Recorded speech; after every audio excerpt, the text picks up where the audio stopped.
ఈరోజు ముఖ్యాంశాలు. 1. తెలంగాణ ప్రభుత్వము ప్రతిష్టాత్మకంగా చేపట్టిన స్కిల్ యూనివర్సిటీ బిల్లును ఐటీ పరిశ్రమల శాఖ మంత్రి శ్రీధర్ బాబు నేడు అసెంబ్లీలో ప్రవేశపెట్టనున్నారు. 2. శ్రీశైలం డ్యాం 10 గేట్లను ఎత్తి 10 అడుగుల మేర నీటిని నాగార్జున సాగర్ డ్యాముకు వదులుతున్నారు. 3. త్వరలో కొత్త రేషన్ కార్డులు మంజూరు చేస్తామని పౌర సరఫరాల శాఖ మంత్రి ఉత్తమ్ కుమార్ రెడ్డి అసెంబ్లీలో ప్రకటించారు.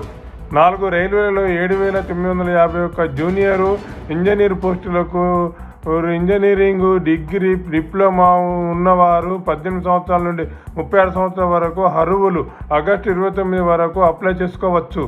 4. ఒక్కరోజే రాష్ట్రంలో 4 అత్యాచారాలు జరిగాయని BRS MLA Harish Rao tweet చేశారు.